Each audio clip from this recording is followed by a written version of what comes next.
Hey, Josh, how come all songs end with bump, up, da bing, bang, clink, clank? Because it's the law. Is that something do you think that that's something that's found in nature? The shaving a haircut Yeah, because pattern. do you understand how, like, you have a vessel and that vessel? Nature abhors a vacuum, and that vacuum is dot, dot, dot, dot, dot.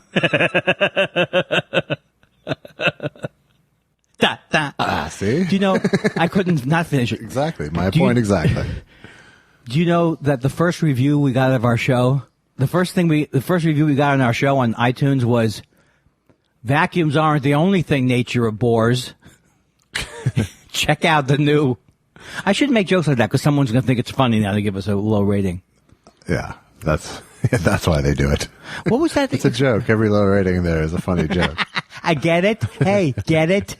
Hey, Josh, I'm your friend from grade school. Eddie? Yeah, Eddie, what's going on?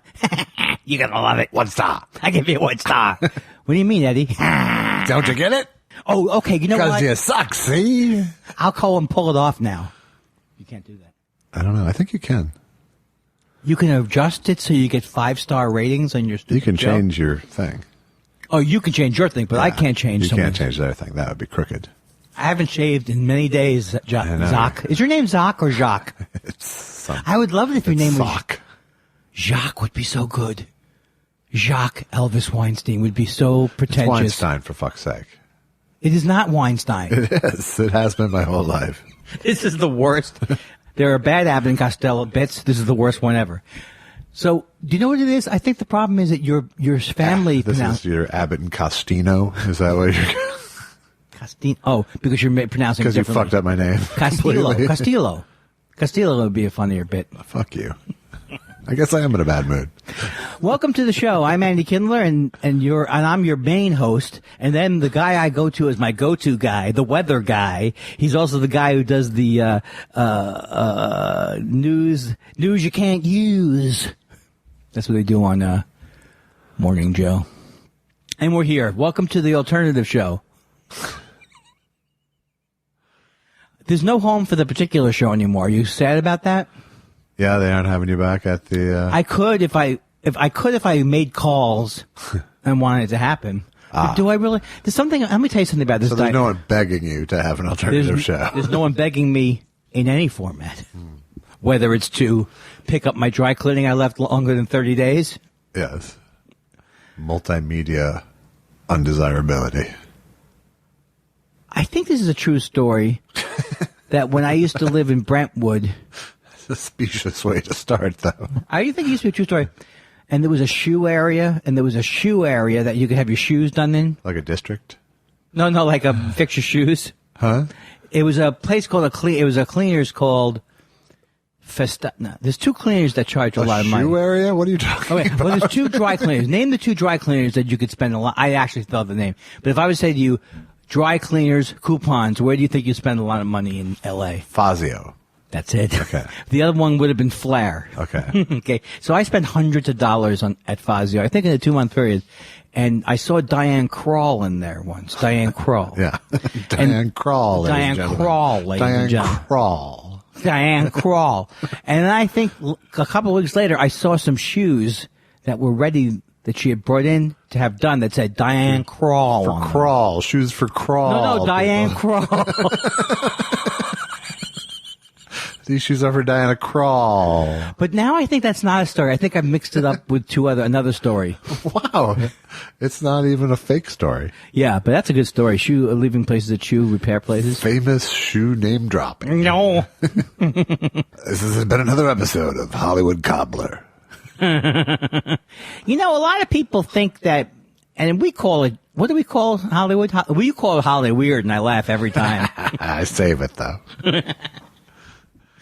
Hey, do you know what I call Lost Wages? No, I already chipped it. Lost Wages. I don't understand. No, because people go and gamble there. Yeah. By the way, this is our new style show. We've decided no more homework, no more books, unless there was homework that I didn't get. No more teachers' dirty looks. I did see a good documentary this week. As did I. Share yours first. Mine is about a guy called Danny Fields. Danny Fields. Danny Fields. He was with Electro Asylum Records, and he was a PR person, but he had amazing taste. Was that Danny Knows? Was that the doc? Yes. Yeah.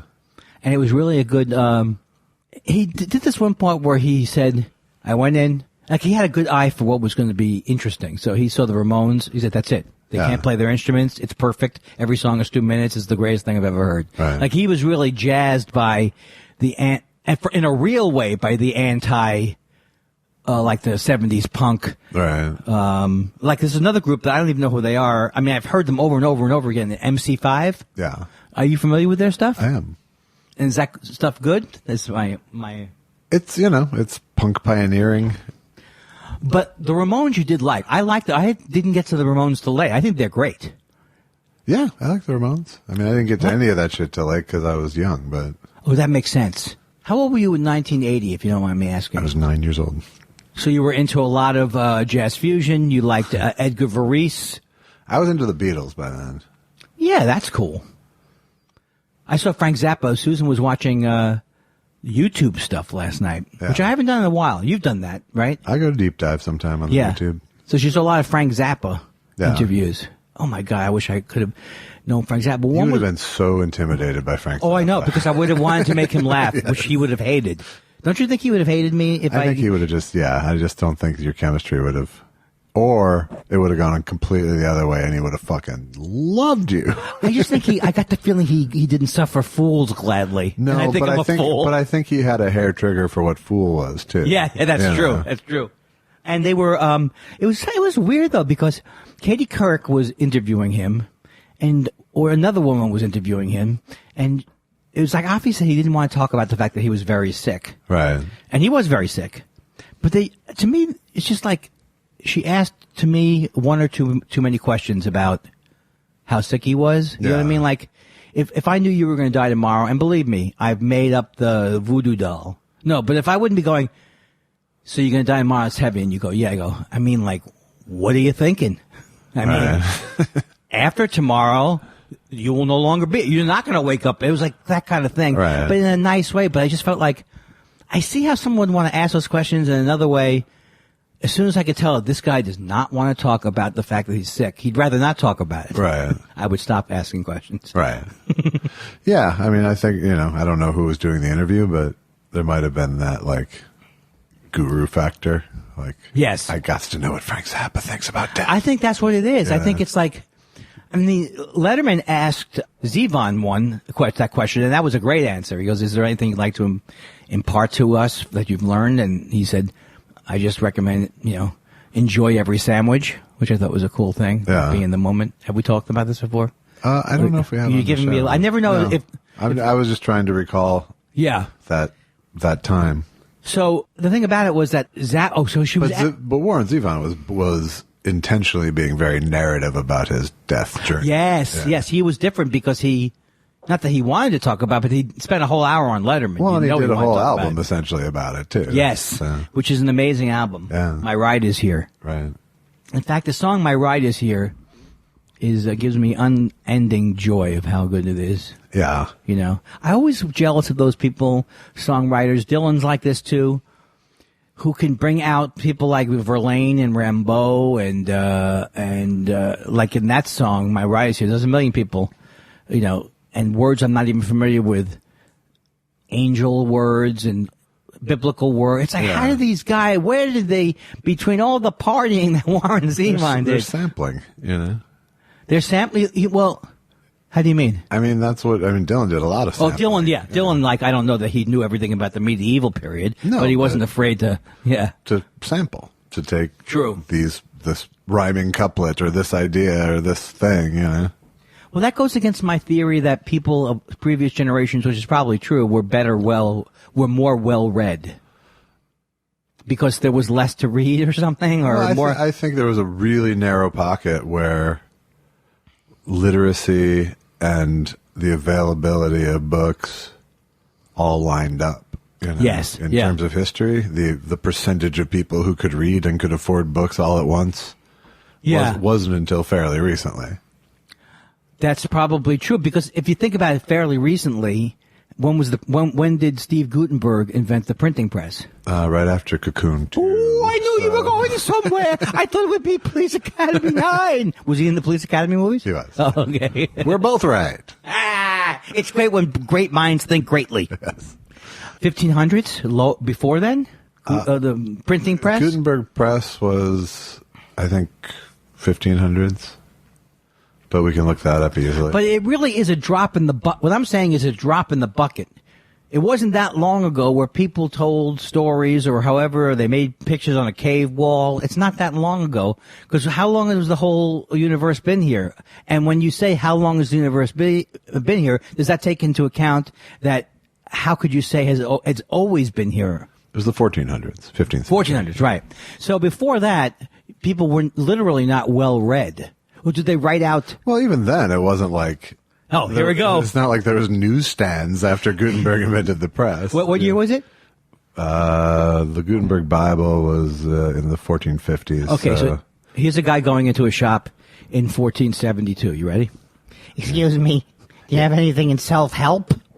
I'd like some self-help. We have the Bible. Huh? We have the Bible. What do you have besides the Bible I'd be interested in? We have the Bible. Okay. And how about like a rom-com or a novel about with swashbucklers? We have a novel about Jesus. It's called the Bible. Yeah, but didn't you also have, you had Chaucer? Where was your Chaucer back then? Where was your other Bibles? There's only one Bible. Is that what you're looking at me with? There's just one Bible. I used to have a joke that my Jewish friends and I would break into people's houses and rip the New Testament out of their Bibles. Yeah. Did you do that a lot? No. Yeah. I never did anything like that, ever. Yeah. No, I mean, did you do that joke a lot? Every time. I would do it now. Yeah. What are you looking at me that way for? No, I'm just curious. You're not judging that joke, no, are I've you? just never heard that joke. So I just didn't know what era it was. Oh. Why do I constantly think you're setting me up to give me the old zang, zang, zang, zang, zoomy? It would be about 1993. Gotcha. But it isn't a joke that I beat to death, if that's what you mean, because I have had jokes like that I beat to death. I was wondering if it was like regular rotation or if it worked really well or all that. It did work well. Yeah. But the idea of them ripping out... I know I may have sounded a little skeptical, but that wasn't really my point. I never can tell with you, because you, in many ways, are... You're not inscrutable. You're scrutable. Don't get me wrong. I'm scrutable. I'm scrutable. Is scrutable from scrutinize? Let's hope it is. Let's say yes. But you have a poker face, and you know what poker game it is? It's Hold'em. Do you think you could reverse engineer a joke like they always say? You could reverse engineer a joke. I can do a lot with a joke. I can go forward or backward. Right, but not enough for the game show I'm selling to the Someone Network. Yeah. And it's all punchlines. We give you the punchlines and you give us the jokes. And you know how we score? With fake points. How come points hasn't come back? How come Chris Hardwick has not come back fully? I don't know. Have you seen him do anything? I haven't, but Okay. I haven't been looking, to be That's fair. true. That's true. The other thing I want to tell you before we begin, I think we have begun, is that I can't stand... If we've talked about it before, I'm sorry, but I don't like this whole lot. And I know you don't like to have slammed popular culture, but I figured I'd pick something that you couldn't get that upset about, which was LaCroix, or whatever it is. Yeah. The idea of describing the taste of nothing exotically, like their flavor notes in coffee. Brazilian by Guruju nut. There can't be 7 different things. It tastes like nothing, I tell you. And this is a man who had a soda. Do you still use your soda thing? Sometimes, although I have some unflavored LaCroix in the other room. Oh my God. Unflavored? Unflavored, straight up blue. Because I respect that. Because that means you know there's no taste to it. Yeah. So why would you possibly want to add something? I hate faint flavors. That's my point. I hate them. It's the worst because it makes you only want more. It makes me run to get fruit juice and stick it in there. It reminds you that there are good things in the world to drink that are not present. Right. And they do that. This company called Bai does it big time, but they use stevia, I think. Yeah. So why do you like the regular unflavored Croix? Yeah. And that's just carbonated water? Yeah. Okay. What makes it better? It's nothing, and it's not. No, because it was like today I bought it because it was like $4 for a 12-pack as opposed to $12 for a 12-pack of Pellegrino. Oh, okay. So you think is it as good as Pellegrino? Not quite as good, but it's more than a third as good. Yeah. Hey, at that price, I can afford to not enjoy it as much. That's a joke I've done. I drink a lot of water, so that's good. It'll be gone very soon. I do want to tell you, if you ever get a chance to come down and sit in our studio audience, which is my next idea, perfect. It's a really good one. Yeah, that's good. Yeah. All I need is more distractions. Both complicating and irritating. That'll be fantastic. But if you get a chance to come down, or you get a chance to come to Josh's house just because he invites you, I think the coffee, I'm very not surprised at the coffee, but I'm saying that this coffee dark roast with milk is unbelievable, and I don't think it's dark roast to begin with. It is a dark roast. It's the Intelligentsia El Diablo. Yeah, but if you look at it, it's not burnt. It's not like Starbucks roast, but or Pete's. But it's dark roast. You'd be surprised. You'd be surprised, my friend. I'll call across that Let's table. take a field trip and look at my grinder. Do you think we could record on it when we go over there? I don't think we could have that. But yeah, it's good coffee. It is good coffee, and hopefully they'll be sponsoring us soon. Well, the thing about the psychological part of it is really good because it reminds me it's early in the day now. It's not. First of all, here's the various ways that I've approached the podcast. Okay. This was during my denial day. Early during my denial days. All right. I would either bring pot in some kind of infused liquid. All right. And the only thing I noticed was that it spaced me out more. Yeah. Which I don't think worked. No, it wasn't helpful. Then I've had the days. Then I went through the time period where I would take something at the. No, couldn't have been the break. Was only recently. The break was, I don't know. But now Bruce would know. Now I've convinced myself that I want to be up, ready to go, caffeinated, baby. Yeah. But that doesn't always work. No. There's no guarantee that I'm going to be good. You have a soft ceiling, is your thing. Because you can go right through your ceiling. I never even heard that expression. I just made it up. You know my porn name was Soft Launch, right? Did you know that, right? Did you? Soft Launch. Soft Lunch. Okay. I agree with what you just said. Huge disappointment. What's that? Huge disappointment. What did I see, though? Did I tell you the movie I saw? The Danny Says one? Yes. Oh, we went through it already. Yes, I'm a good reviewer. Obviously, I'm a good reviewer. I liked it. I watched that Grateful Dead series that you were watching on Amazon. I'm one away from the end on that. I watched the whole damn thing. Isn't it great? You know? Uh-oh.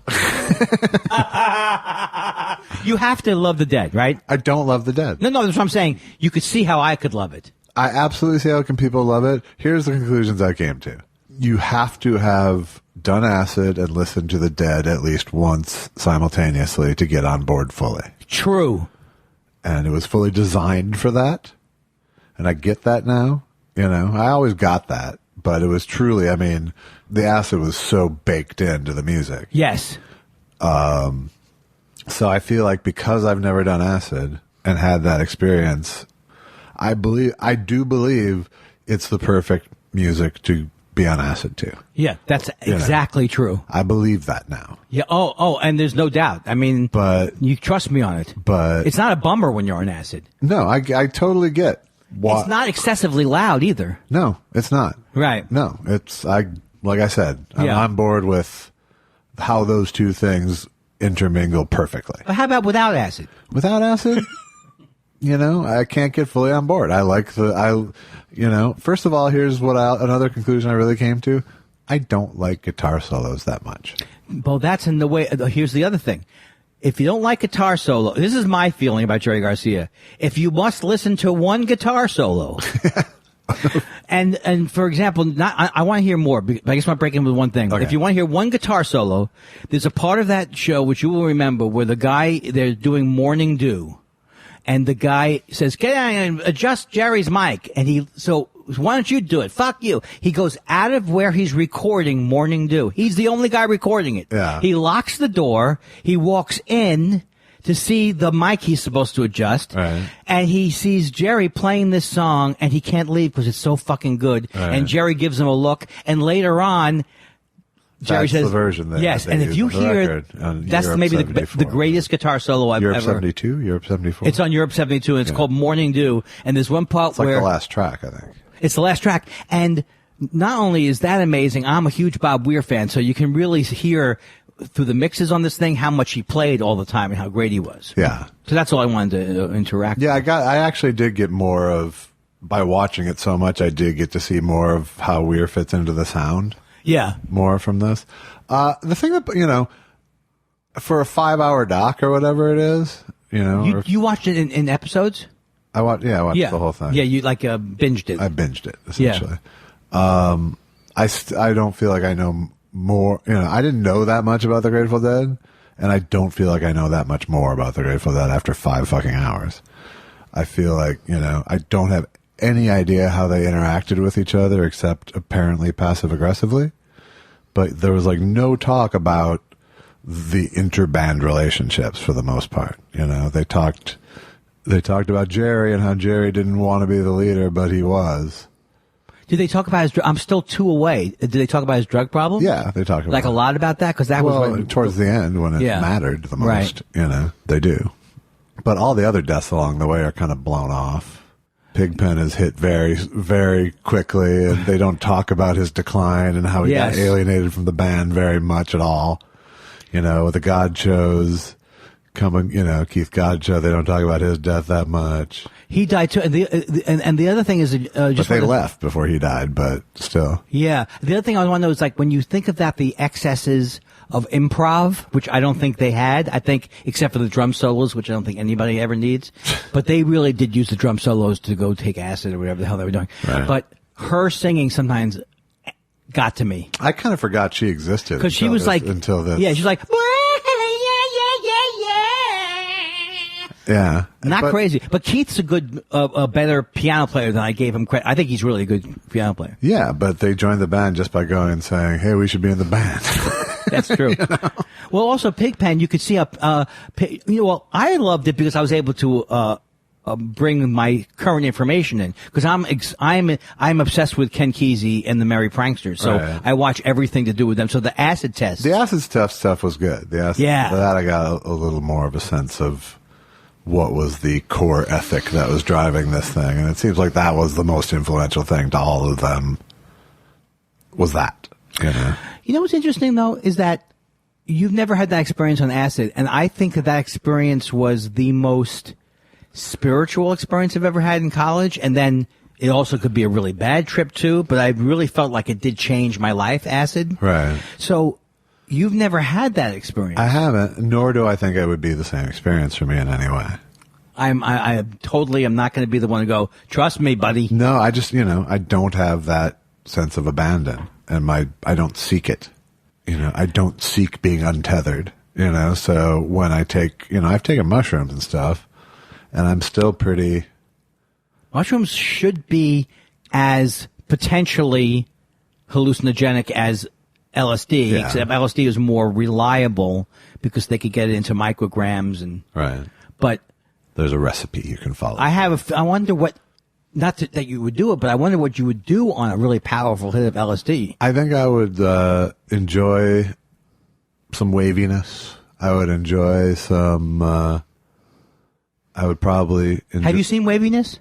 Huh? Have you seen waviness or like I see like trails and things? No, when I see I'm really high, right? Yeah. Like on LSD and even on ecstasy, I meant more the physical waviness than the than the hallucination. I meant colors and things like that, which I've seen brighter and more vividly. Yeah, I didn't have much hallucination going on when I did mushrooms, but yeah, I think what would really happen is I would be like, all right, I'm ready for this to be done. And then it wouldn't be for another 4 hours. No, that could be a danger. But it's very interesting to me because I don't really worry about myself spinning off somewhere. Because, that's the good side of being grounded how I am, yes. Is that, I'm not going to have the great trip either. But I don't feel like I would have the horrible go somewhere down, well, that's down important. a dark canyon. Yeah, but that's important because you don't want that. Right. Although in some cultures, I suspect it would be more of a largely physical experience for me. Yeah. But you're not going to do it, though. I'm not looking to. Yeah. I think you would do it if I could get. I probably, it's not like I won't, like Coke I never want to do. I'm kind of happy I never did Coke. Yeah. Well, I've done it, and you should be happy you didn't do it. Have I said I've done it before? Yeah. Yeah.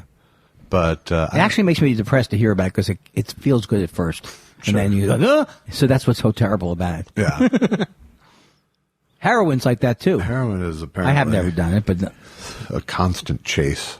The thing about the Grateful Dead thing was the idea, too, that I got that they really didn't want to be recording artists. Because you remember when they didn't want their photo at first? Right. A lot of times I would say, people like that, but my wife's a photographer. It's like just people they're afraid of getting there. But they had their statement actually felt completely sincere to me. They did not want to go in and do studio albums, although they have one of the best studio albums, a box of American Pie and Uncle... Neither of those Working Man's Dead. Working Man's Dead and American Beauty. Yeah. But they didn't have an interest in that. They really did love, and that's why I wish I could somehow, that would be my time machine thing, would be to go back and participate in the acid tests. Yeah. But then I think the other part of me is I'd like to be a drug addict. At all. Yeah, I'd like to be I kind of wanted to be in the 60s in that every day we're taking acid and there's no time and everything is wonderful. But I don't think it lasts. There was not 1 minute of the Dead thing where I wished I was there, on stage or off stage. And usually I want to be on stage. Usually I want to be in the band for those things. Yeah. But even that, I'd be the bass player. I'd be bored. My fingers would hurt. I just, and I get, I think what they did was very cool, and I think to some extent they were the internet before the internet, Absolutely, and they came to that decision on their own to allow people to tape their things. They could have just as easily clamped, and they didn't say it to say, "Oh, we're going to be millionaires from this," but it did kind of make them millionaires because everybody heard about them. Because it made everyone want to come see their shows. Yeah, and that's where they made their money until A Touch of Grey, which fucked up all their shows. And there's some great songs that I heard on that thing that are like, oh my God. It made me want. I did download the new thing, or the soundtrack. Oh, did you? Yeah, because I'm having this battle where I don't want to. I feel like if you join Apple Music, it's wrong or something, or they got you. Yeah. So every time I want to buy a CD, I always go, they always go, do the Apple Music, get this and 7 trillion songs free. But I didn't want to do it, so. It'd be interesting if I looked at how much I'm spending. That's the first CD I bought, and it's not even a CD; it's a download. Yeah. So, I don't know why do I have that? Do you have a service? We talked about this. You have a service. We have Amazon Music, and it's nice to be able to just call out anything and it plays. But you're independently wealthy. Yes. You're swimming in dough, top to bottom. So you have everything. Yes. Do you have problems? And this is going to be.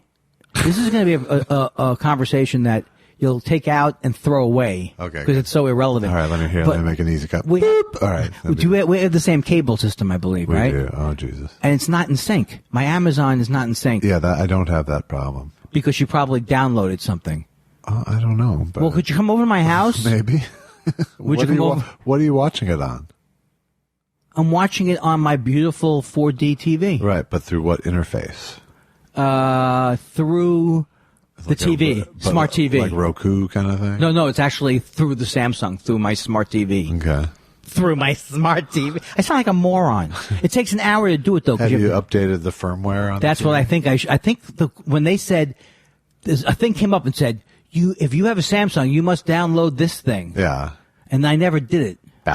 Because how do you find it when you got to go, oh, it's just ridiculous. I have to get a Roku or at least an Apple TV. I want everything. Netflix changed my life. Yeah. And Amazon seems to have more movies. What? It changed my life to disaster. But Amazon seems to have more movies than Netflix. Maybe I'm wrong about this. No, I think you're wrong about that, but... Is there anything I'm right about? Could you choose a subject maybe next week? Perush, go through the archives. And what was the movie you saw, you said? Did you say it yet? The Grateful Dead thing is what I think. That's what you saw. Right? But I also saw last night, Showtime has a Motown doc called Hitsville, which is really good. I want to see that. I have Showtime. It's super good. You can on demand it. And is it the Berry Gordy story, the whole thing? It's the story of the whole company, yeah. And got great footage and really good interviews, and everyone is old enough to have perspective on it now. And, is Smokey Robinson there? Smokey and Barry are in there together for a lot of it. Wow. And a lot of Berry Gordy stuff that's great. And was he pretty much, I mean, I should know this, but was he pretty much fair in terms of money? And I assume they were more fair than the other labels that were ripping off their people. Yeah, I mean, I think this was officially sanctioned doc project. Yeah. So I'm sure people had their beefs, but they, as black artists, they were making a lot more money than they would have with other labels. And making some of the greatest music of all. Amazing music of all time. And so, like, when I watch this thing called Music Choice on my Spectrum, I watch my R&B classics. Yeah. They'll give you a little information about the songs. Mm-hmm. So one of the information they said was that when Berry Gordy, Marvin Gaye first went to Berry Gordy, and with What's Going On, Berry Gordy hated the song. Yeah, he didn't want to put out the album. Now, was that in the thing too? And he talks about how he was wrong. Yeah. But he didn't want to get political at all. Oh, that's what his objection was. Yeah. That's interesting because the Impressions, which were Curtis Mayfield, were always political, but I don't think they were Motown. They weren't Motown, no. Wow. But then they put out Edwin Starr, and then they put out, the Temptations did Ball of Confusion and things like that. Yeah, okay. The Temptations became, I never knew he didn't want to do the Cloud 9 by the Temptations either. Oh, for drugs. It was drugs, Wow. So, and and he admitted he was wrong in the doc too. Well, but it's a really great doc. It's if you're gonna choose between the marathon Grateful Dead doc and the, why do they have to choose? Can't they? Well, they don't have to. Okay, but do the Motown. The Motown one is great. Well, Berry Gordy's son. I had forgotten about how the Wall of Sound was for the Dead, like that. Oh yeah. Well, I did too. I didn't realize that. When they showed them moving this incredible, like, nutcases from one city to the other, it was unbelievable. I've never seen anything like that. Did you see them in that era? Yes, I saw them in, yes, I saw them, well, no, because maybe I didn't. I saw them in like 75, 77, 78, 80, something. It seems like in like 75 they would have had it, but after that it seems like it came down. I did love the roadie guy who was with them from 70 to 74. The guy from England? In the van, yeah. That guy was when he gets upset, road rage, that's my favorite scene. Yeah. Get the fuck out of here. He was like a Wayne's World character. He was funny. But the other thing was, I will say this, the Grateful Dead concerts were the only concerts in a big area, kind of, and they weren't like in stadiums. Right. Where the sound was perfect. Right. And so even if I respect that too. Yeah, and even if they didn't have the wall sound, they made sure it sounded good. And other concerts I went to at that time period were not. They sounded awful. And did you pick your zones? Whose zone you wanted to? I never was aware of that. But that's the one I'm watching now. Okay. Yeah. Well, the original, if anybody wants to watch it, the original Grateful Dead documentary they made is great. The Grateful Dead movie? Yeah, because they have people, it's just really, they captured the people under the stage getting high and I wish I could have been around some of the nitrous. I've never had a nitrous experience that went on for hours. Maybe that's called death. Fuck up your teeth a little more and maybe you can have one. But why can't we have that at home is my point. If you know the right people, you can. No, I mean but I wouldn't trust you. Why wouldn't it be? But like people would say that's what we do, and we have a parlor. Go into the nitrous parlor. Don't they describe it as dying slowly? That's what they did. That description got me a little nervous. Is that something else you haven't experienced? Oh, whip it? Well, you had nitrous. I've had nitrous at the dentist. The first time you had nitrous at the dentist, or the first time I did, was like an acid. That was the first time I was stoned, basically. That was pretty amazing, right? Yeah. But I've never gotten that high again. That's the thing that's weird too. I only did it for a couple of things, and like my current dentist, I know they have it, but he's never offered it. Some dentists, I don't think they're afraid of the insurance. You kind of have to request it, but yeah. Well, he'll charge you for it. Well, yeah. Wow. That I'm fine with. You go to that guy Bobby Teeth Credit Dentist? Yeah. I love the one for Bobby Teeth. I love the one with the big billboard when you get off the freeway and says, would you like to be completely out of it when we... Right. Would you like us to work on it and you have no memory? No, maybe not. Right. Something in between. My ass hurts. What's that from? Oh, that's not funny, Josh. Not in this era of Us Too. Us Too? I'm glad that's not it. Me tooth. Well, what else? Now, how long has it been since I saw you? Since last... This 1 question. week. This question is asked every time on the show like a moron. I'm a moron, I decided. Yeah? Welcome aboard. No, I didn't think so, but my therapist, she did confirm it. That's an actual diagnosis.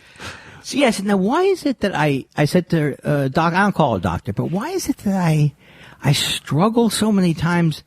I don't know if it's ADHD, but I can't keep concepts in my mind. She goes, I think you're a moron. You saw that coming. You still. I did. I was waiting for it, but I liked the way it came out clean. You didn't go the, I think you're a moron. You didn't This is our first. Yeah. We've heard now that the movie will be premiering in October on the East Coast. That's the only information he put out, but it's going to be at a film festival, and we know. One of them is on my birthday or my birthday. Yeah, shh. Oh. He's trying to keep the date a secret, too. Because he knows one of them is my birthday? Huh? Oh. Nobody knows my birthday. Forget it. People do. They just don't look at it. Not that birthday. The birthday you see on a line is fake.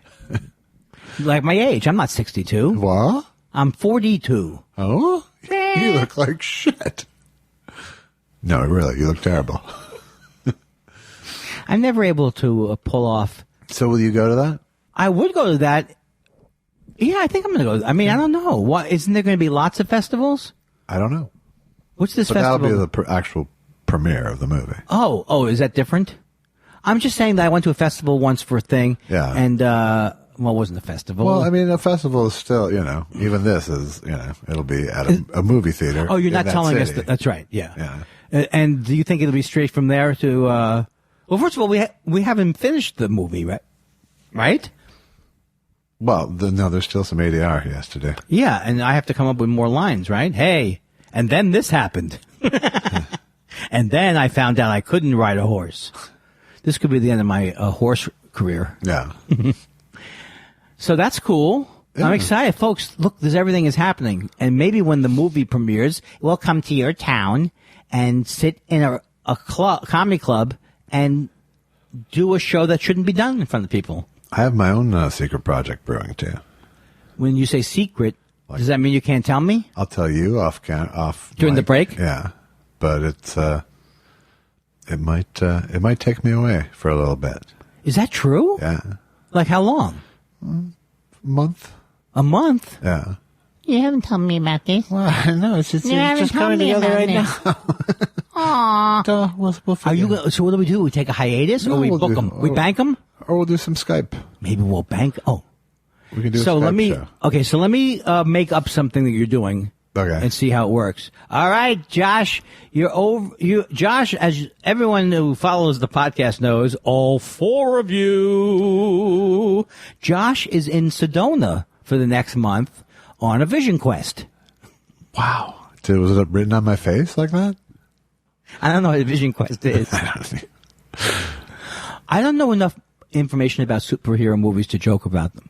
So is it something that's going to be lucrative? Vision Quest is like a Native American peyote-ish thing. Yeah, which so I'm you up had the for. Sedona part down. But yeah, Sedona was good. Yeah. So are you, is this going to be money involved? We'll see. That's part of the equation of. If I guess it right. It's part of the will it happen equation. Okay. Okay. I'm not going to confirm if you guess it right. I mean, you're not going to guess it right necessarily. It's a documentary thing. I'll say that. Okay, so it's not you and Lewis eating in Hong Kong for a month. No, but that sounds delightful. Not now, though. Not this minute, but although I bet the restaurants are pretty clear. Would you? The best time to eat in Hong Kong when they're putting down an uprising. Try the Kung Pao tear gas. The world is really falling apart.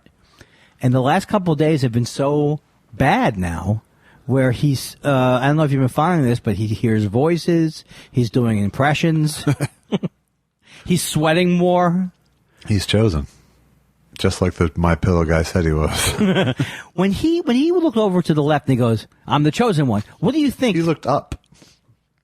What do you think what he was doing there? Like making a joke that he's God? He was hammily saying he was chosen by God. Yes.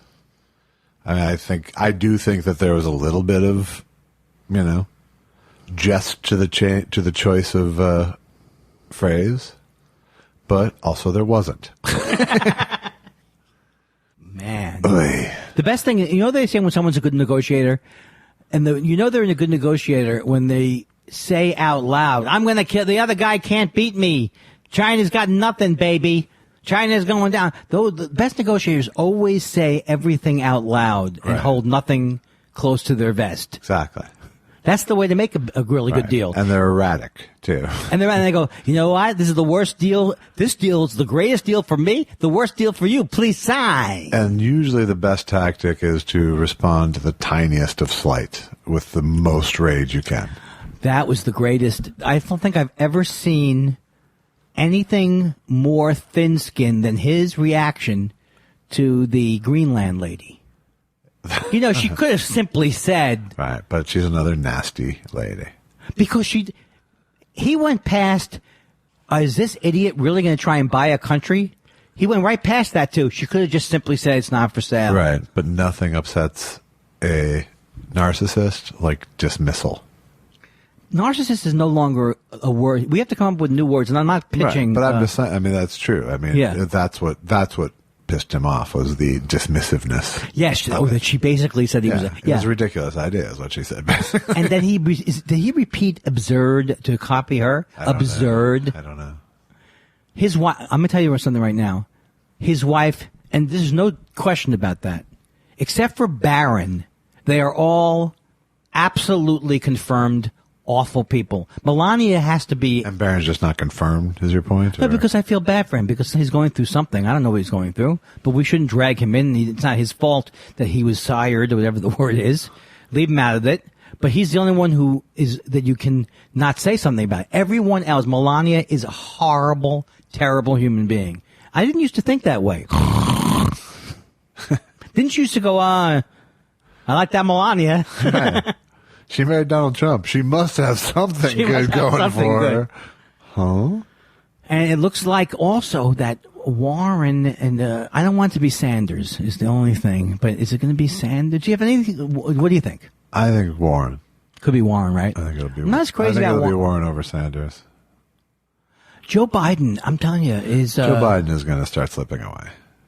I think he is now. Yeah? They already, yeah. In one poll. 1 week into it, he was already, oh yeah, they're all coming at me. You know how it is. I mean, all right, well, hopefully we'll be here next. Well, the more that Trump self-destructs, yeah, the more people can go, oh, well, maybe Warren can beat him. Hey, yes. Maybe Bubba can beat him. Maybe it's not just Biden. I think there's downsides to Warren. Here's how I feel about Warren. I think she's, in terms of just mastery of policy and ideas and reason for wanting to be president, she's at the top of the list as far as I'm concerned. You're right. Do I believe in free 4-year college? No. Is that what she believes in, too? Yeah, that's one of the things she believes in. Do I, where am I in universal health care? I don't know. But what I believe is those are absolutely, totally respectable starting points for a negotiation. That's true, Josh. Elvis, Weinstein.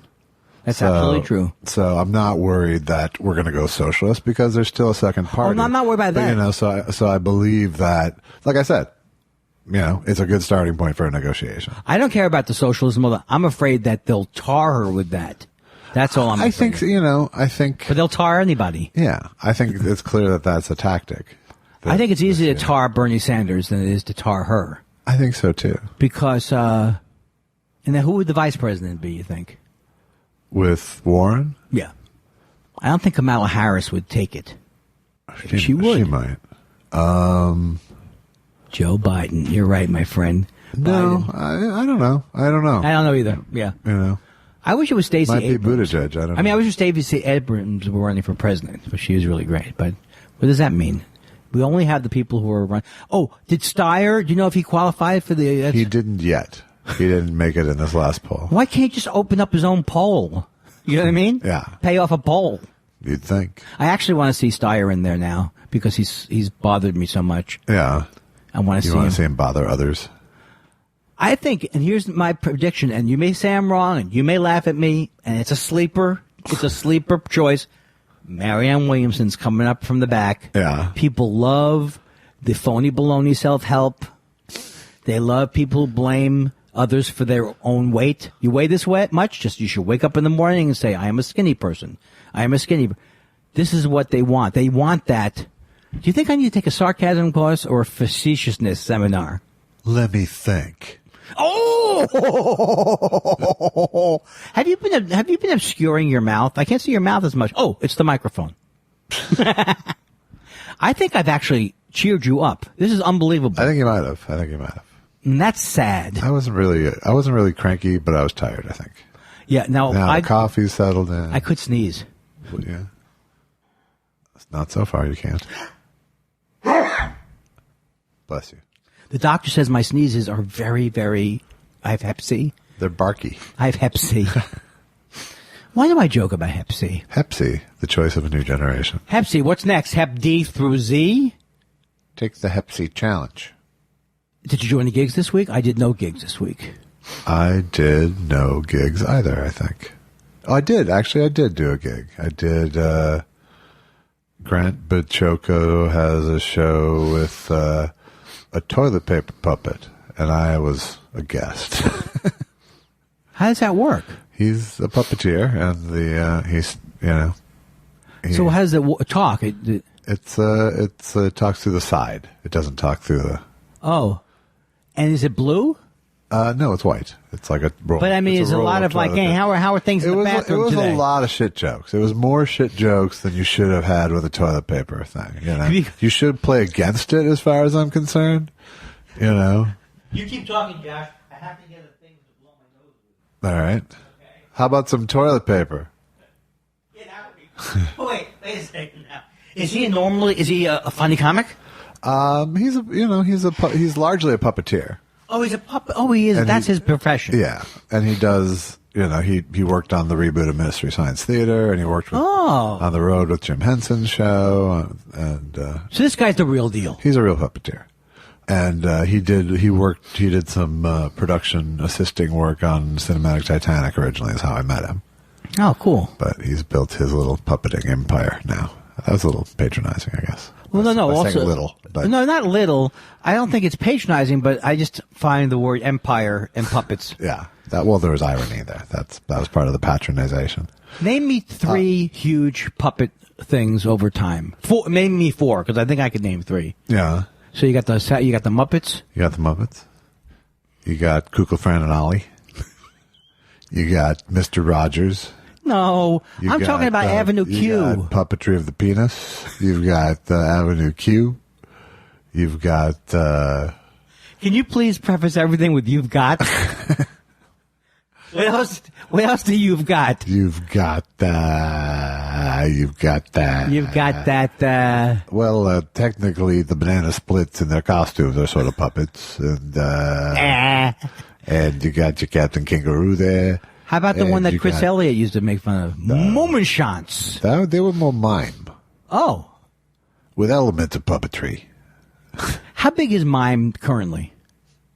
See, I'm making the gesture for very big. But there's no mime circuit right now, is there? I can't imagine picking a field that when you go in, there's like 3 people have jobs in it, which would be mimes. Yeah. Well, there's plenty of jobs, but they keep it quiet. I'll let that settle. I think Rick Corso used to do the Italian mobster talking mime. Yeah, I'm in the box. When he shoots the box, I'm out of the box now. He does it funnier than I do. Rick Corso, I haven't heard that name Rick Corso, in a long time. He also pointed out to me that Bobby Collins had a joke where he would say, "Never give salsa sauce to your dog." And we both pointed out that salsa is sauce. Never give salsa sauce to your dog animal thing. Don't give don't give him any of that spaghetti pasta. Don't give spaghetti pasta with salsa sauce, tomato sauce. That was one of my earliest bits. Was people call it tuna fish? Do we really need the species clarification? You know, Even get that joke. they don't call it fried chicken bird. Have some lobster crustacean.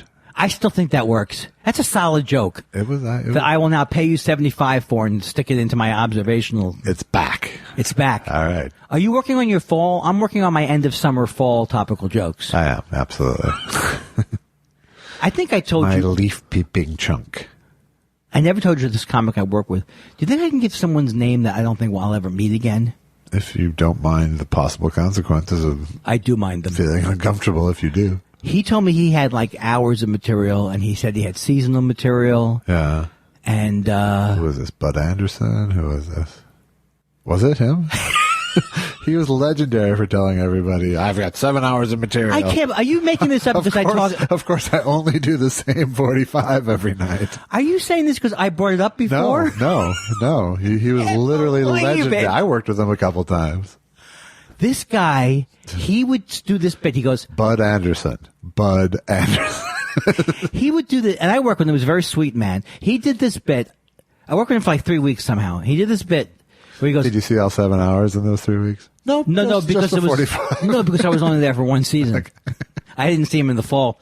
He goes, I don't know why this joke gets a laugh, but it always gets a big laugh. I don't know why. And he goes, so it's something about, oh yeah, I wasn't drinking, but I got pulled over by the cops, and whenever I get nervous, my voice gets really high, and then it was like, how are you doing? I mean, And it killed, didn't it? yes, but he had enough self-awareness to know that it shouldn't have. All right. And then he did things like, I want to be farting something. I want to be farting something. There's an hour. He did song parodies too. Yeah. And do you know where he ended up? I don't, but I'm still charmed by the amazed look in your eye when I said Bud Anderson. I think that is it's a pretty obscure pull, I will admit, because this is a recollection from the 80s. And the only reason why it works is because he was maybe from the Midwest. Yeah. Right? Yeah, he was from Nebraska, I think. But that is a miracle to me. The way you said it. I thought you were mocking me for having brought it up before. No, I literally, you might have, but That was not I it. independently knew. I have 4 seasons. And then he used to say, you know where he ended up? He ended up being the house MC at the 4 Seasons. Ironically enough. And Coincidentally. oh, I work with so many characters. Like, I worked with this guy in the 80s before I knew that people really stole material. I mean, I knew they'd stolen it. Right. But this guy was on the road. He said he was in the Gulf War. I don't know where he was. He did all these different people's material horribly. And Yeah. it took me like 4 days to figure it out. Right. Because one was like an Ellen DeGeneres bit about one of these two things. They plummet to their death and they have sex while they. It was like I couldn't even figure out where he got the references from. Yeah, once in a while you go, do you think you're the only person who had cable 5 years ago? And I think that was something that probably existed. I would probably say you could name 50, 100 comics. Why wouldn't there be comics who would say, I can make a living during this and had no compunction? Sure, because they could. And they did. Yeah. Man, I'd like to have a reunion of all the. Mostly There's still guys I go, I wonder if that guy's still alive. Mostly is what I ask myself. But, Well, some of those guys are not. yeah. Well, you ready to take a break? Hey, we went a long time without it seeming like it was a long time. Does that mean it's going to be easier to edit? It'll be easier to edit, yeah. But it may not be funny. Well, that's a whole different kettle of fish. I did not bring anything with me, but I could, in the day, produce something. Yeah. I've made that promise before. Well, I don't need it I need it in 48 hours. I will deliver you a song or a comedy bit. Do a comedy bit because I want to be here for the song. That's what I keep saying. Yeah. Okay, comedy. We should discuss. Hey, you know what? Have you in Your the comedy should go without discussion. That's right. Hey, you know what, Josh? Would you like to hear a little bit of one of my live sets? I would love to. Let's go, and then so would our listeners. You could end up being one of the people who writes for the news. You know how the last line of the Before story? we go, it's a squirrel who punches nuns. Thank you so much. Thank you. Thank you. Thank you. And I was the first person to demand that they have a handle on the stool. They wouldn't have it. I made Jared say, get out there. I want a sugar Red Bull. And I want a stool that I can move around like by grabbing it. Check it out, folks. Looks like I'm some kind of a Mr. Universe of some type.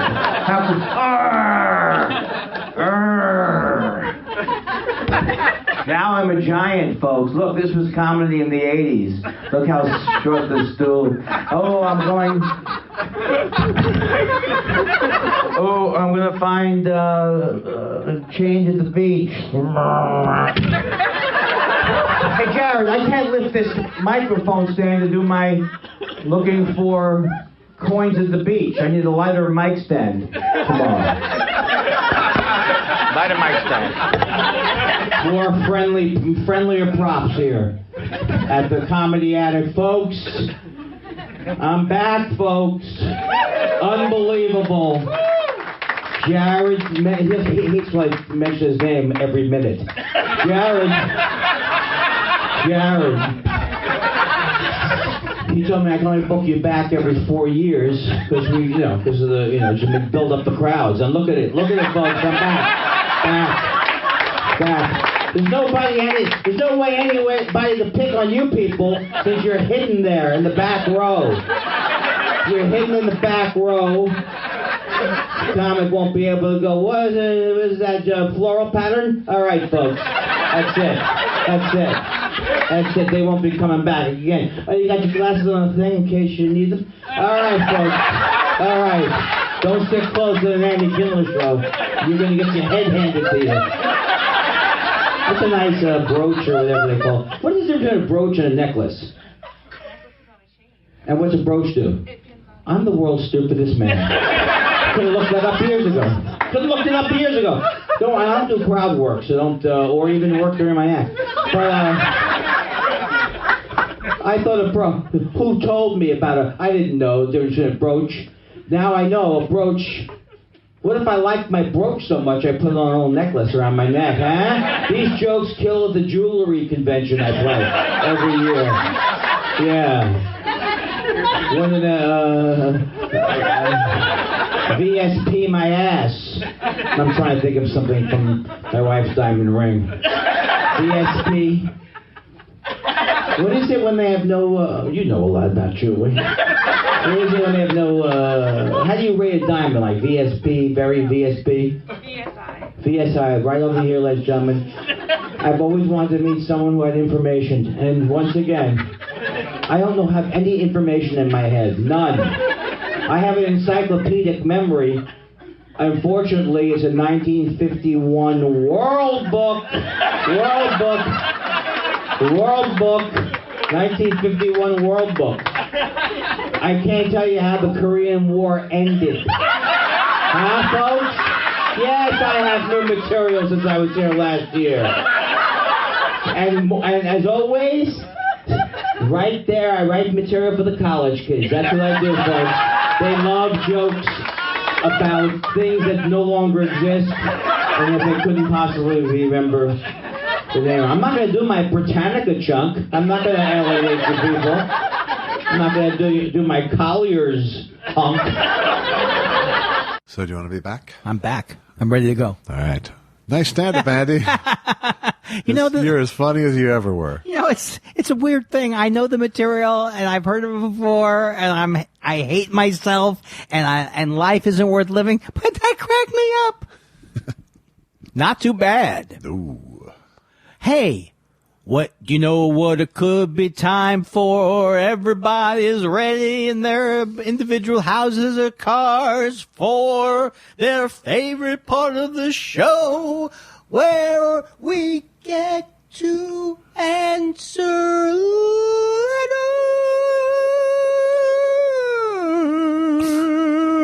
letters.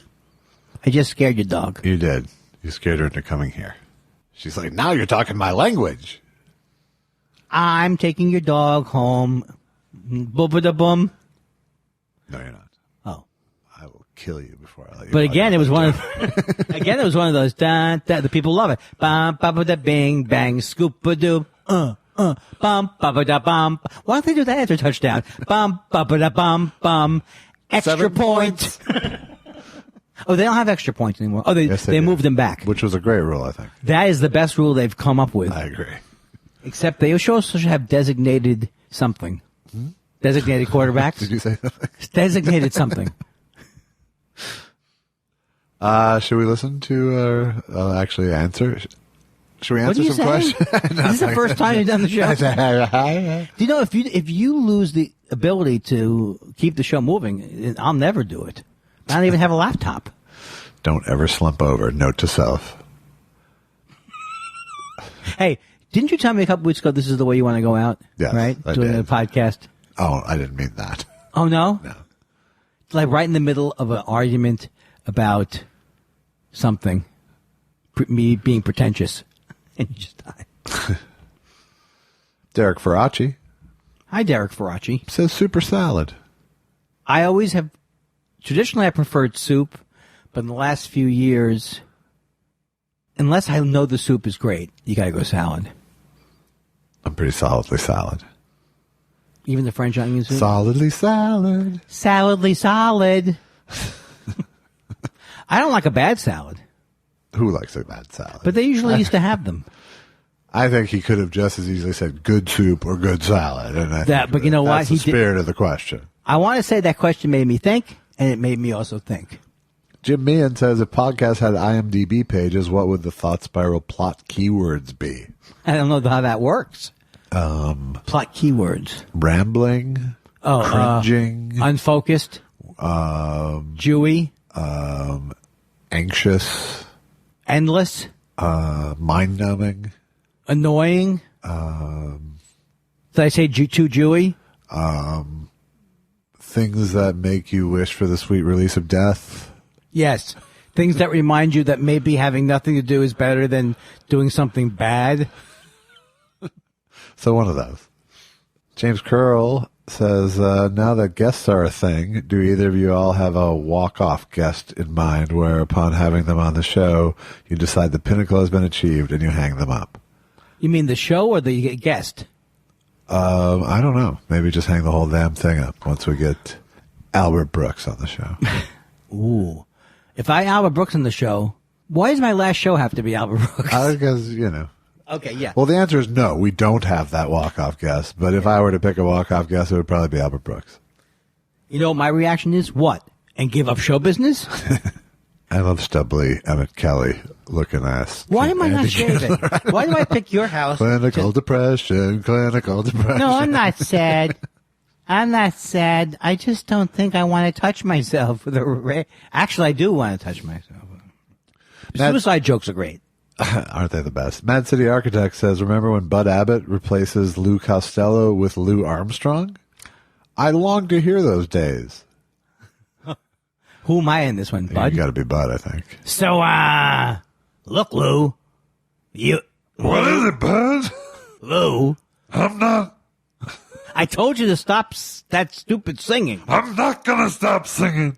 You have to stop. I'm not gonna stop singing. I'm not gonna stop. What's the name of the... I know that it's a baseball team, but what is the name of the second baseman? I don't know. Third base. You know, I thought that I was getting slightly tired of the requests, and now I'm back. Now I'm back. Yoshi Yamamoto. Yoshi Yamamoto. Yoshi Yamamoto. Yoshi Yamamoto. Yoshi Yamamoto. Yoshi Yamamoto. Yoshi Yamamoto. Da da da da da. Moto. We all learn and grow, which is why I can admit my method in persuading Andy on healthcare was the wrong one. People need to get there on their own and by building increasing resentment at the insurance and drug companies' dreadful commercials. Well, you know what? I don't even have it. I'm more like in your camp now, Josh. Yeah. To me, I was angry that I've always been angry at Bernie Sanders, but the main thing I was angry at him was I'm the only one, a little bit Trumpy. I'm the only one who can solve it. Right. So I wish they had just said, let's get everybody covered. But now that I don't care what they call it. So I would support I'd support anybody over Trump. Right. I don't care. Call it Medicare for all. I'm in. Right. Does that make sense? Yeah. Right. And I'm sorry, Yoshi, that I caused you pain and sorrow. Larry Harold says, following up from a while back, do you remember the first LP or 45 you bought? I think the first album I bought, and I'm not proud of this, but it was like first grade. I think it was Sean Cassidy album. Because of his song, That's Rock and Roll. Come on, everybody, get down, get with it. Come on, everybody, get down, get with it. Come on, everybody, get down. That's rock and roll. That's not bad. That's a bad song, but song. You were a young kid at the time. I was literally first grade. I bought when the day Jimi Hendrix died. This is not my first album. It's just something I remember. Something that you could make yourself look cooler than me with. When he died, I went and bought Are You Experienced? Wow, that was you and everyone. At the local, I want to say it was at like a local drugstore. I think everyone had LPs. There was more around, yeah. So yeah, that was it. That's Sean it. Cassidy. Not proud? That's the truth, though. 45s I don't remember buying, but I had a lot of Motown 45s. Yeah. And I had a lot of, Ooh, Ooh, the Witch Doctor and Shumpi Tiki Doo.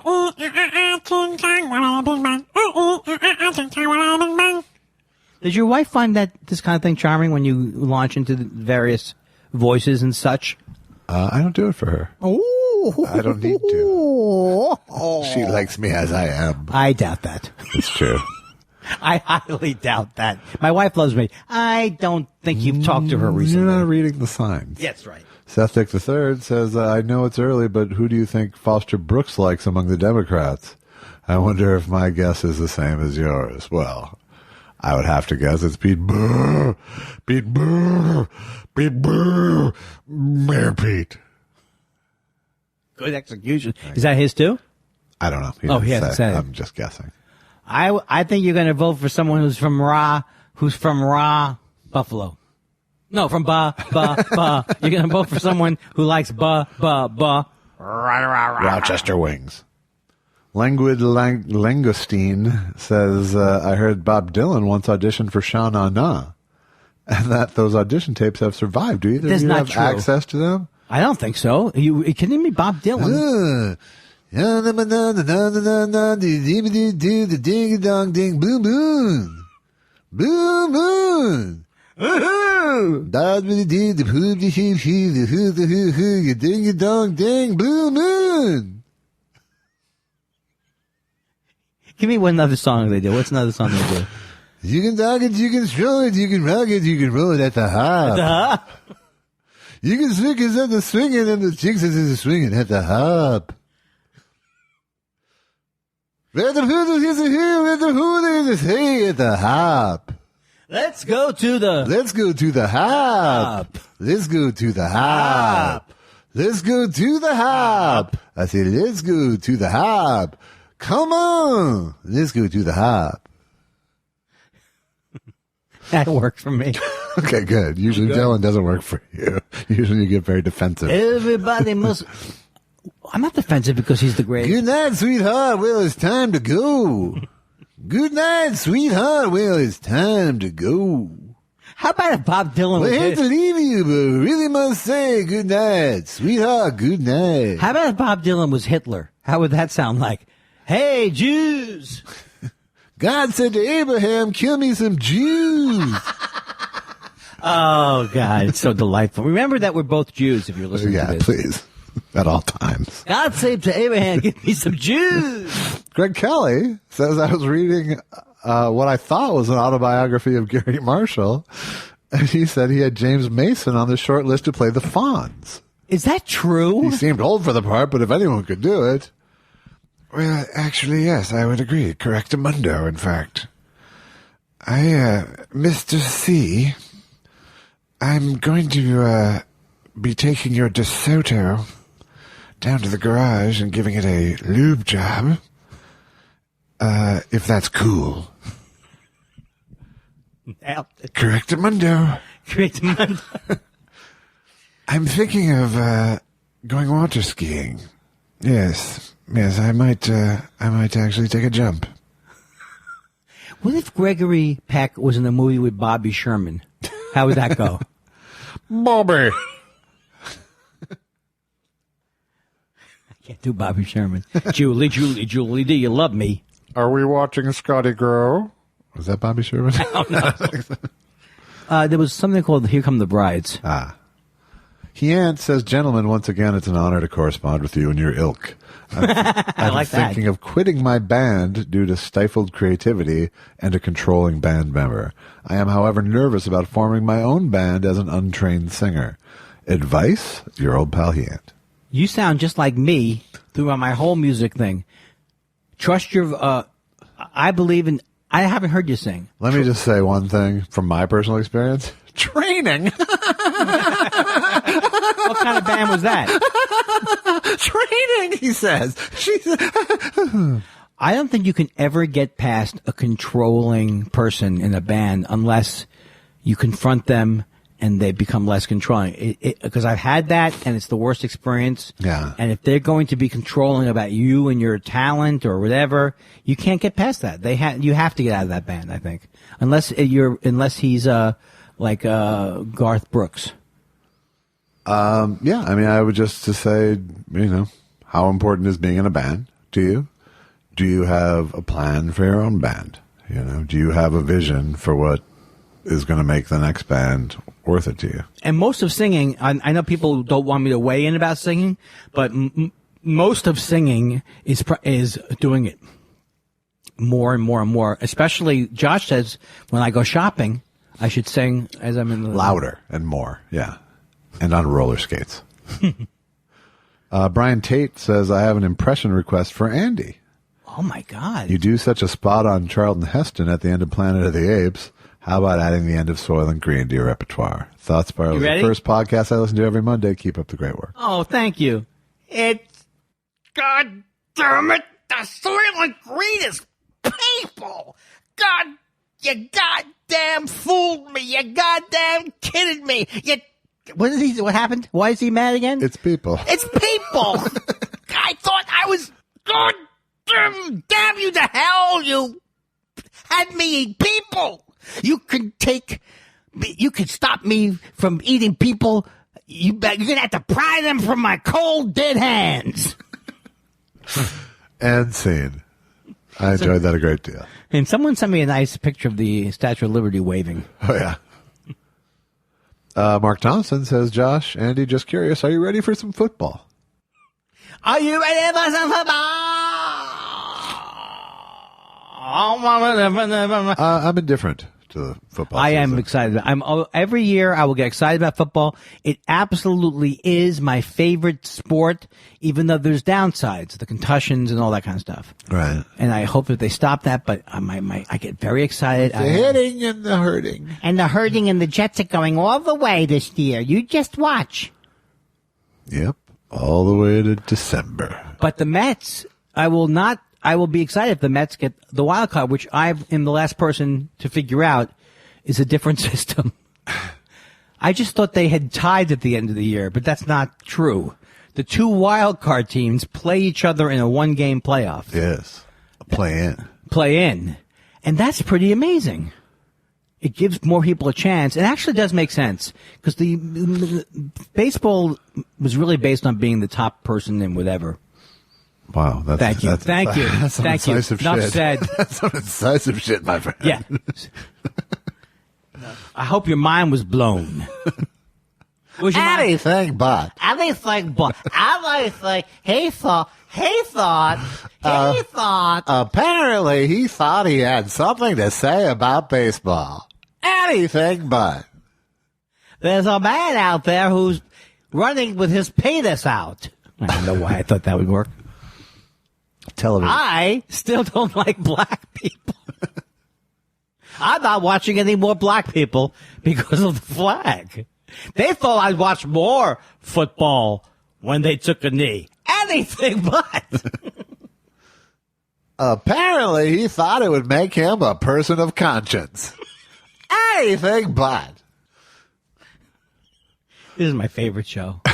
I would listen to this. I'd listen to this episode. Television Savalas says, hey, fellas, what's your favorite punchline you've written? If Andy has trouble coming up with one, he can say my fave of his. Career-wise. Oh, I like that one. What? The doctor says, I lost a lot. I've lost a lot. I have lost a lot of weight. I'm very sick. I've lost 12 pounds since lunch. The doctor says I'm not going to make it. Career-wise.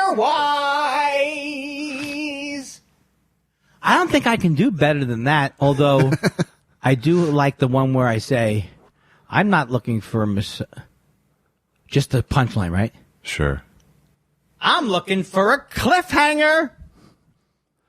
I think my favorite punchline is actually on the album, which is,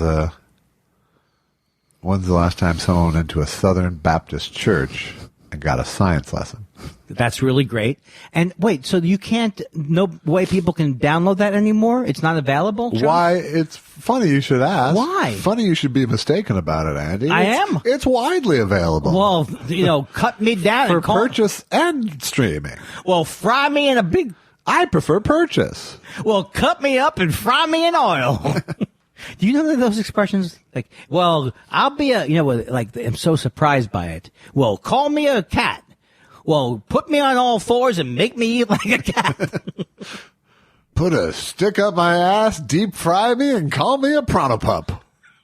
Yeah, they're like that, but I don't know if those are the ones that are most popular. Put a fork in it is a good one. Put a fork in it because it's hard to eat it with your hands. Put your arm up my ass to your elbow and call me fist fucked. I don't think we get this. The concept? I don't think we get that template that well. No. But not, you have to start from We're somewhere. not far off. No, but you have to start. Sure. Chaotic Neutral says, hey guys, do either of you like to give advice to younger comics you meet on the road, or do you prefer to keep your opinions to yourself? I don't like to tell people anything unless they ask. Yeah. And even then you don't like to. No, I don't mind it, but I always have I have more generic advice that I always tell people when they're starting is don't be hard on yourself, be nice to yourself, don't get so upset at yourself. That's my general advice. But I don't usually, I'm probably not that great at fixing jokes. I try not to give unsolicited advice, but once you open the fucking floodgates, it's over. I literally, I'm very good now about of asking. In fact, this just happened today. It's like, what level of notes do you want? What? That's great. Did they want the level that you're going to give them? Most people, just their level of shame will go, bring it on. Yeah. But I do ask always because I can get pretty micro. I think if you just launched into it with someone you didn't know, that wouldn't be good. It's not so good. No, but it's good when you want to know because you've got actual things to say. Right. Like I still try to remember your note because it's a good note. The arm thing, the arm, yeah. Yeah, I think. Even though I have 20 minutes on it now. But do you see, once I pointed that out that you were doing that, do you see how many other people do it? No, I haven't seen. I got to look at more. It's like new. They do the exact same new thing? material pose. Yeah. Oh, yeah. New material pose. Incognito says, when you fellows do the live comedy song and dance, do you find yourself calibrating your sensibilities and tone for different regional audiences? For example, would you exempt any political talk in the South as opposed to performing in New York or LA? Yeah, a little, but not, I don't go way off course, but if I'm in Flyoverville, I tend to know there's going to be a bigger percentage of red folk in the audience. And it's not that I'm afraid of the red folk, but I do feel a certain a fiduciary responsibility. He means rednecks, by the way. He's not calling Native Americans as red. I didn't mean rednecks either. I meant red state. Oh, red states. Okay, yeah. I meant red. That makes more red sense. folk in that manner. Yeah. So yeah, I mean, I feel like a sort of fiduciary responsibility to entertain everyone. I don't like to bang my head against the wall if it's not going to work. So if I'm doing stuff about show business, it's not going to work. It's not that I'm afraid of it not working. I'm afraid of it stopping being fun for me. But sometimes it's an indication that it's not going to be fun for me. Sometimes if they don't get silly things, but it does not always. Yeah, but this is political stuff. Yeah, political. That but also, we're talking about. The political he's saying stuff. You make any adjustments, period. But yeah. I don't expect, and I think I've said this before, I don't expect Trump fans to be in a crowd when I go there. I don't expect them to be out at comedy clubs. I just don't. I do. Have you experienced them? Yeah, absolutely. That's bad. And I don't, once in a while, I mean, when Chris and I were working, Bliss and I were doing shows, we absolutely would walk people. Oh, from the politics, Yeah. The truth is that that stand-up comedy is a relationship as opposed to a play. So you do kind of want to have the people in front of you enjoying themselves. Yeah, and it's not, I don't know. It's hard to not sound like a big pussy about it, but it's not. If I felt like I could say something that would have some impact. Yes. I would feel more of a responsibility to talk about it in my act. Right. But I don't feel like there is such a thing right now. And I do enough of it on Twitter. Yeah. That I don't mind it being a respite for everybody. Yeah. Like I don't mind the comedy club being a sort of sanctuary from all of that for me and them. Unless it's a catharsis. In other words, something happens before the show, and you just can't. And then sometimes that can be total heaven if you get angry. Well, like and if it's something that's on everybody's mind, it's going to be a little different than if you drag them into it. Yeah, absolutely. So I don't radically change, but New York and LA, you're doing different sets generally anyway. You're doing showcase 10-minute sets, and when you're elsewhere, you're generally doing longer sets because you're on the road. Yes. I say yes to that. Uh-huh. Dan Wade says, hey guys, I'm going to be in Orange County next week. Do you have any restaurant recommendations? 10-second pause. Great. Send me 3 price quotes, 5 independent reviews, and get me a table for 2 at 8 o'clock. I didn't see that coming. I like it. I saw it coming because I was reading it, but otherwise. And if you want serious recommendations, that's an area I'm not familiar with that much with food. It's not considered to be, but I'm sure there's great restaurants down there. I watch Orange County Housewives. There are great restaurants. Guy Incognito says, to piggyback off of Kenny Logan, the third question, I hear James Mason was a massive Thin Lizzy fan, and in particular, he loved him some The Boys Are Back in Town. How did that titty go again? Doodly-doo-doo, doodly-doo-doo, doodly-doo-doo, doo-doo-doo-doo-doo-doo-doo. Well, who were the Busboys? That was The Boys Are Back in Town. I like that song. But this is... And how's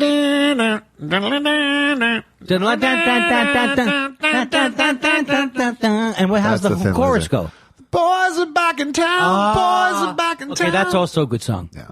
Is it Tin Lizzy or Thin Lizzy? It's Thin Lizzy. That's a terrible name.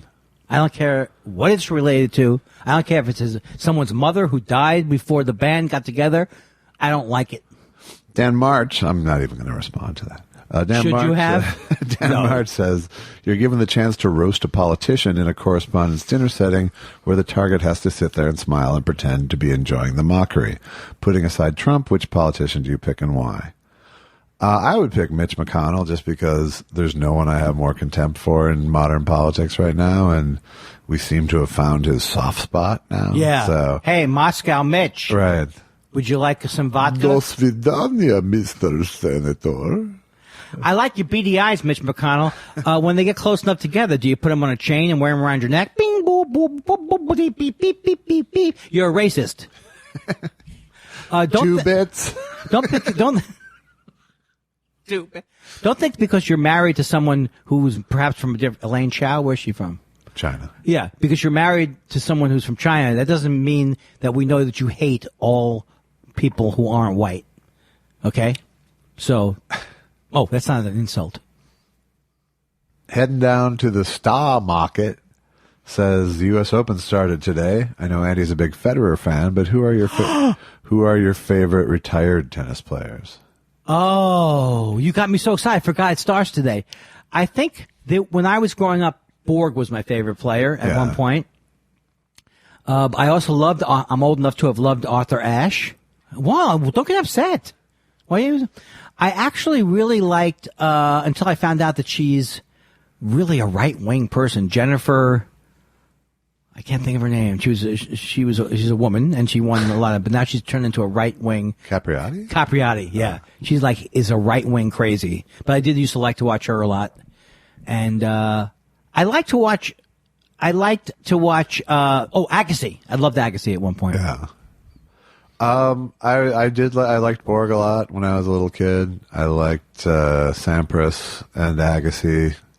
I liked watching those two both go against each other in that era a lot. That was a great matchup. Jim Courier, Chang. I liked Michael Chang. Lendl was sort of straddling those two eras. It was always that was old popular Lendl. To hate Lendl, which I hated. And I hated McEnroe as a player. I love him now because he's a great announcer, and I get the joke more now. Yeah, but I don't know how much of a joke it was, is the thing. At the time, no, it wasn't. At the time, he was like a petulant little prick. He was an unpleasant person, but he was a very exciting player. It was fun to watch, for sure, but he was, he made a good sort of tennis villain. But now he's matured into someone who's fun to watch. Yeah, he's fun and self-aware now. Gomar Comer says, any recommendations for dispensaries in the Los Feliz Silver Lake Echo Park area? Also wondering if you guys have tried CBD dominant strains, and what are your thoughts on all of the hullabaloo? I don't know about CBD dominant strains. Do you? Yeah. Like not indica, CBD. Yes. Well, very high CBD strains. With low THC. Okay, the one that I found that I love, I think I told you about CBG. It's made by this company called Level. It's not a CBD, it's a CBG, and it makes you calm. I don't know enough about these other strains, though. Do you? Have you tried any? I have, yeah. I mean, it's always sort of a mellow but not stoned kind of feeling. It's a big, it feels like, something mild happened to you. I'd love to have something for more sleep. Yeah, I think CBD helps with that, but I find like a heavy indica does also too. Helps with that, yeah. I think the times I've used heavy CBD stuff, and I tended to use it in more vape form, is for like inflammation-y kind of things. Oh, and did that work? It does some. I didn't know that. Yeah. It's better as a inhaling thing. That's just how it works for me. Yeah, there are flower strains you can buy that are that same high CBD content, but you like the flower? I still can't get over that they call it flower. I know it is flower. It is. Sweet Bahara says, "Here's the worst OCD thought ever." Are you prepared for this? Do I want this? I guess I do. It's not really. It doesn't look like it's actually your strain. Every time you smell a bad smell, those molecules also go all over your face and in your hair. I wash my face way too often now, he says. I never even thought of that. Well, that's the thing, too. There used to be a time period where they thought miasma, am I getting the word wrong? They thought that one of the presidents who died in office when he was shot, or Garfield, they thought that was during a time period where they thought smell was everything. So they didn't even worry about sewage and stuff like that. Yeah. So I never thought there was. So now you're saying. But Garfield, they were like digging around in there with their fingers. That was the other part of it. They didn't believe in sterilization. Right. I don't know if they didn't believe in it. They just didn't understand it. It was right, but they were shunning it. But they thought it was bad for you. They thought like keeping it, like that's why he died. Kind of is they thought the release of the pus was good. I may be wrong about that. You're giving me that look like I don't know what's happening. I'm giving you the look of like, I'm listening because I don't have a strong position here. But what about this? So if you smell something bad, it's going to get you? Well, he's saying that, if you're in a room, like in a men's room. I hate that. You're bathing in that smell is what he's saying. What do you do when you have a coffee and you don't want to lose it? Do you go into the men's room with it? I have. I feel good about it. You know why? Because I also pee right into the coffee. That helps. I thought that was so funny. You really did. No. Tweet also says, I have a Y-shaped scar on my left knee from some fun with a chainsaw. Be careful, Josh. Thank you, Tweet. Oh, my God. But that sounds like he was being reckless with it. I would say so.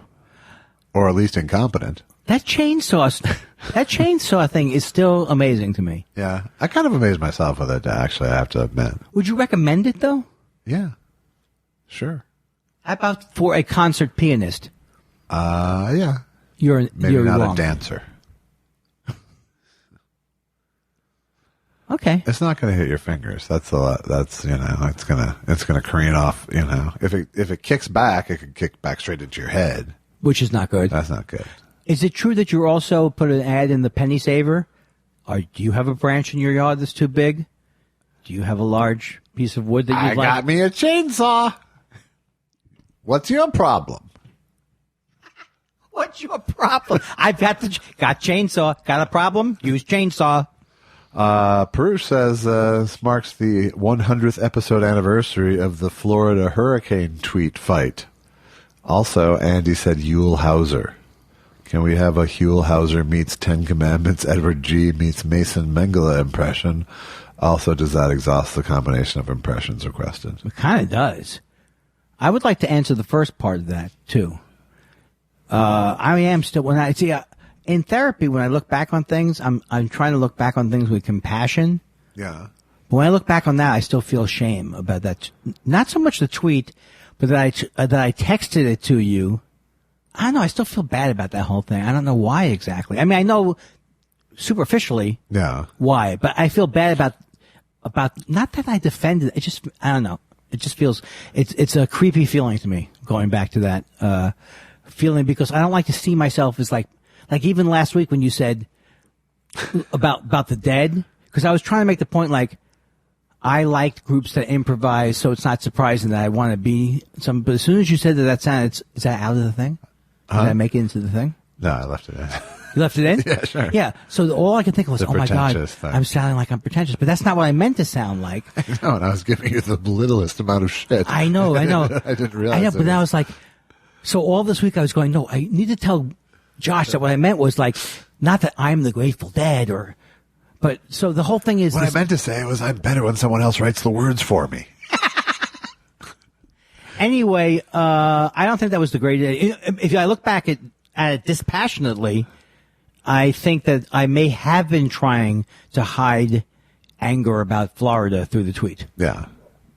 Well, let me just say, you should forgive yourself for that whole thing. I should forgive myself. Lord for that. knows I do. That's good.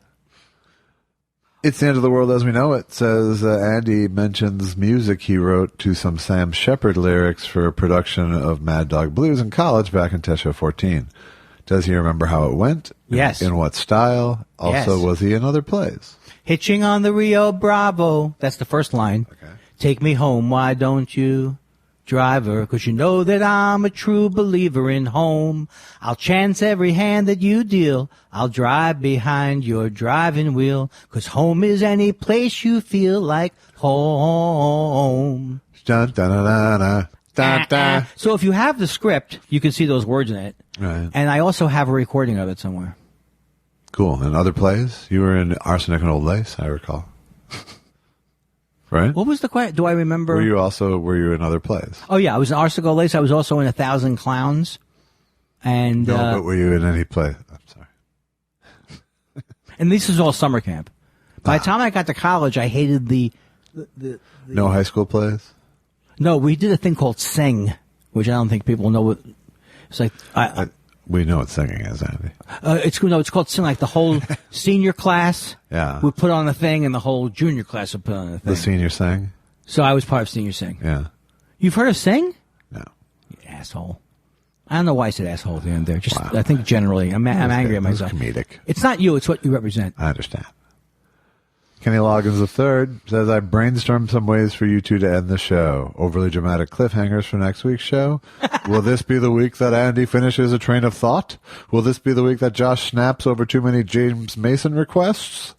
I say that we should end the show with that and then we'll try to add a couple more. Yeah, but there's more questions. He has more? No, there's more people. Oh. Greg Kelly says, no, we'll go back to compare and contrast sharing a stage with Andy and the toilet, which was the toilet paper roll. Well, how does the he know toilet about paper roll was a better career metaphor. How does he know about the toilet paper roll? He was at the show? Well, I tweeted about it. Oh. There was even a photo. I got some lines. You ready? Hey, I'm really running out of, you know what? I can't stand these new rolls that are 6 rolls on one. What's next? 7? Yeah. I think we're out of questions, Andy. Next week on Thought Spiral, will Andy continue to apologize for everything he says and try to get Josh to make him feel better about it? Will Josh plug his album? Will the word Zazzle come up? Will you write to us at thoughtspiralshow@gmail.com if you want to? Will Andy forget anything that he has to plug? I will be, Cal Floyd. I'll be in Toronto. When is this coming out? Toronto. At the end of September. You know what I say every year about that? What's that? It's better to run to Toronto than to live in a place you don't want to. Do you know that Alan Sherman may haunt you on your deathbed? That was Groucho Marx, actually. That's what I said. Good thing it wasn't Alan Sherman. So you go to JFL Toronto. That's in the first week of September, which will be last week of September. Last week of September. So we have plenty more plugs for that. So why am I even bringing it up? I don't know, because it's not. It's not going to sell out. So let's be honest. How about this one? Who knows? The Shadow does. I think the problem is not with what device we use to end the show. I think it's us. Yes, it's our unwillingness to end the show. Because I love being here so much. Yeah. And I love everything about it. Yeah. Well, yeah. Except I'm not good at closing things out. Well, it's always good to close in sincerely. How about we script something? Oh my God, Josh.